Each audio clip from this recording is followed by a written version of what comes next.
aja. Namun, ayo wis rapopo, didiamkan. Ya nanti akan kebablasan. Gitu. Tapi kalau kita kemudian semakin bisa melihat tanda-tanda itu, semakin cepat memberi pertolongan, akan semakin mudah karena bisa disembuhkan. Tidak berarti kalau sudah gangguan jiwa selamanya demikian. Asal ada pengobatan yang lebih cepat. Begitu ya. Nah, ini apa yang banyak terjadi diderita oleh remaja di Indonesia? Yang pertama adalah cemas. Nah, anak-anak kita itu banyak sekali yang mengalami kecemasan, dan sumber kecemasan anak-anak zaman sekarang jauh lebih banyak daripada kecemasan kita di zaman dulu. Kalau dulu mungkin yang bikin cemas raiso garap matematika ulangane elek, cemas gitu ya, atau wah kancane kayak gimana kita cemas.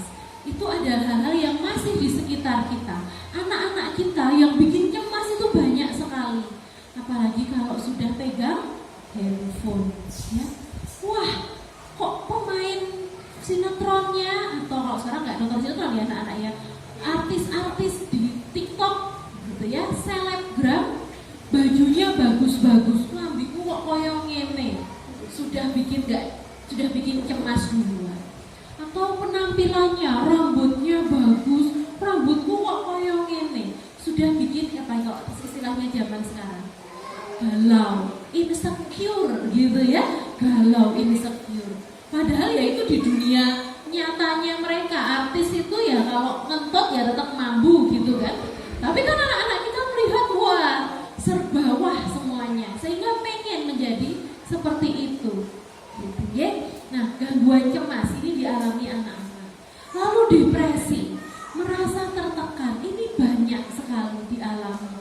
Baik karena tekanan dari rumah, tekanan dari sekolah, tekanan dari masyarakat teman-temannya, sehingga anak mengalami depresi. Jadi kalau misalnya putra-putri ibu-ibu sekalian sudah menunjukkan perbedaan, misalnya apa? Mengurung diri di kamar, mudah menangis, makannya jadi sedikit, atau justru kebalikannya, tidak bisa mengendalikan makannya jadi banyak banget.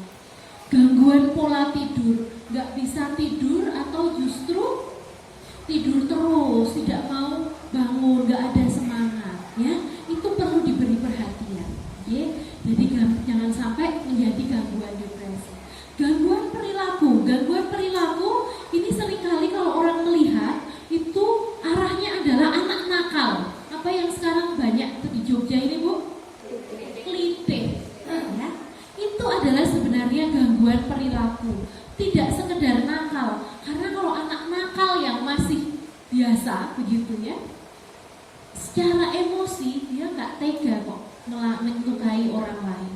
Tetapi anak-anak dengan gangguan perilaku, karena memang ada masalah di otaknya, sehingga kekerasan itu tidak dianggap sebagai sesuatu yang menakutkan, tegel nusuk orang lain, menyakiti orang lain gitu. Tidak semata-mata karena nakal ya. Saya pernah dulu kunjungan ke sebuah SLBE. Jadi kalau SLBE itu kan ada banyak ya. Nah, SLBE itu kok istilahnya sekolah tempat anak-anak nakal. Ini saya berkunjung di sebuah SLBE berasrama di Solo. Ketika saya ngobrol dengan pengasuhnya begitu ya, wah kalau itu Mbak bakar rumahnya, itu nusuk ibunya gitu. Jadi tidak sekedar nakal, tapi memang dia punya masalah dalam dirinya, dalam tubuhnya, yang membuat dia sudah tidak bisa membedakan mana yang sesuai norma dan tidak, mana yang boleh dan tidak. Itu gangguan perilaku, dan itu munculnya bisa jadi sudah menunjukkan tanda-tanda. Misalnya dulu sempat heboh ada anak kecil nyiksa kucing, itu tanda. Jadi kita nggak boleh itu menganggap lucu-lucuan, kucing diuncalke atau digunting apa ininya ya, kumisnya gitu. Atau ada yang mungkin yang buntutnya itu ditaleni sampai kemudian biar putus gitu ya. Itu bukan lucu-lucuan, itu adalah tanda yang harus segera kita curigai. Misalnya anak mulai menyakiti binatang, mulai merusak barang, mulai menyakiti diri sendiri, jeduk-jeduknya sirah. Ibu-ibu jangan kaget, anak SMP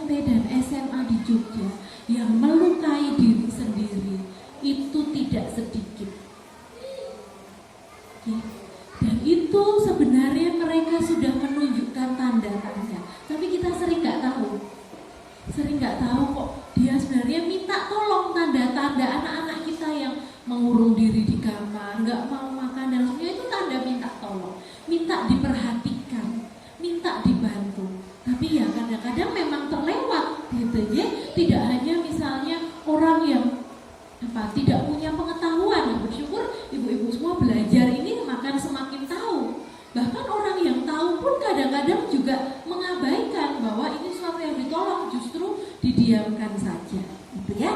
Gangguan perilaku, gangguan stres pasca trauma. Nah ini biasanya kalau ada peristiwa besar. Ini dulu terjadi ketika saya masih kuliah dulu, saya mendampingi anak-anak di Bantul tahun 2006 ketika gempa. Wah, banyak sekali. Dulunya sudah nggak ngompol, udah SD, udah baik, udah lama nggak ngompol, tahu-tahu ngompol lagi. Yang dulunya ditinggal nggak apa-apa, sekarang ibunya kemana-mana ditotke, mimpi buruk dan sebagainya. Itu bisa terjadi gangguan stres pasca trauma. Biasanya ada peristiwa besar yang membuat menjadi trauma. Lalu juga gangguan pemusatan perhatian dan hiperaktivitas ya. Ini kemarin keponakan saya, anaknya adik sepupu saya barusan dapat diagnosa ini, gangguan pemusatan perhatian gitu. Karena anaknya memang nggak bisa anteng, lari-lari terus. Dan lari bedanya antara anak aktif dengan hiperaktif. Kalau anak aktif dia misalnya, yuk duduk dulu, ini kita mau makan misalnya ya. Itu juga beda. Kalau ini ya memang sudah tidak bisa gitu. Dan ini bisa Ibu? Artinya kita juga bisa membantu supaya anak-anak kita itu lebih punya perhatian yang tinggi. Misalnya dosa dalam tanda kutip yang sering kita lakukan adalah memberi handphone kapanpun, dimanapun pada anak-anak yang usianya masih kecil. Ada yang kalau maem biar cepet, biar anteng ditontonin YouTube. Nah, itu jangan lagi ya. Setelah pulang dari sini mending dibacain buku atau diciptakan suasana makan dalam keluarga. Karena anak-anak yang usianya masih sangat muda sudah sangat bergantung dengan handphone, itu akan kesulitan ketika harus memusatkan perhatian. Tapi bisa konsen kok Mbak, kalau nonton handphone konsentrasi. Nah iya, karena itu handphone. Karena handphone itu warnanya menarik ya. Gambarnya jelas. Kalau nggak seneng, seneng tayangan ini, tinggal ganti gitu. Membuat anak tidak bisa berfokus pada satu hal. Tapi kalau pelajaran di sekolah itu beda, menuntut anak untuk memperhatikan guru. Ya, jadi hati-hati, jangan membuat handphone jadi asisten kita, babysitter anak-anak kita. Ya, jadi nanti ini kadang-kadang saya juga dulu juga begitu, tapi lama-lama saya buat aturan. Makan ya harus duduk bersama. Bapak ibu di rumah makan bersama, gitu ya. Jadi gunakan itu sebagai momen kebersamaan dalam keluarga. Nah, menurut Undang-Undang Kesehatan Jiwa, jadi ada berapa istilah ya Ibu? Ada ODKMK, ODGJ. ODMK itu orang dengan masalah gangguan jiwa, orang dengan masalah kejiwaan. Sebenarnya ODGJ adalah orang dengan gangguan jiwa. Dan tadi ODGJ itu tidak selalu yang kita bisa lihat. Kalau jalan-jalan rak lamben sudah jelas ya, itu jelas ODGJ. Tetapi ODGJ yang tidak kelihatan pun banyak gitu. Dalam masyarakat tetap bisa, tetapi misalnya orang dengan gangguan jiwa tetapi arahnya seksualitas ya. Misalnya kita sudah sama-sama dewasa, jadi terbuka saja. Ada orang tidak bisa puas kalau tidak menyiksa istrinya. Itu ODGJ, tapi di luar dia nggak ada masalah.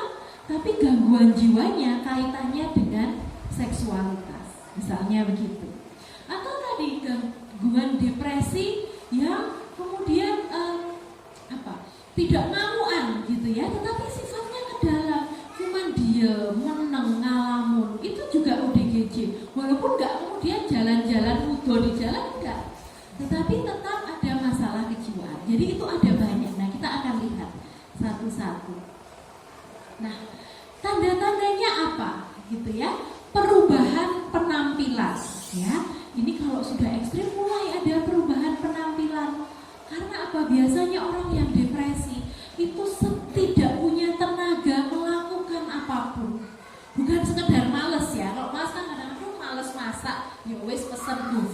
gitu ya. Tapi ya udah habis itu kita masak lagi misalnya gitu.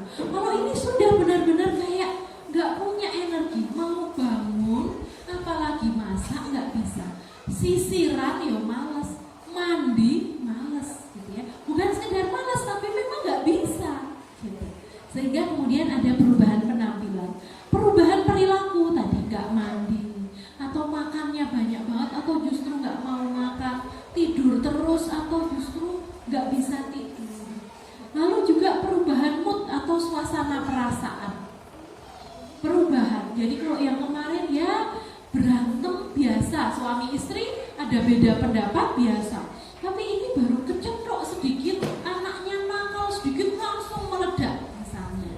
Hati-hati juga dengan itu ya. Kemudian perubahan persepsi, ini perubahan pendapat. Jadi kita jadi kesulitan bahwa tadi misalnya anak marah, misalnya anak itu diberitahu apa, dek mandi udah sore gitu, kosek toh gitu ya. Biasanya mungkin kita bisa mempersepsi dengan positif, kita ya udah 5 menit meneh tak kandani meneh konatus meneh gitu ya. Tapi kemudian ketika dia nanti gitu ya, langsung kita terpicu. Oh ini yo, kalau dibilangin bla kita kaget sendiri kadang-kadang.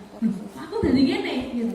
Kalau kita masih kaget, baik, artinya kita masih punya kemampuan untuk mengevaluasi diri kita.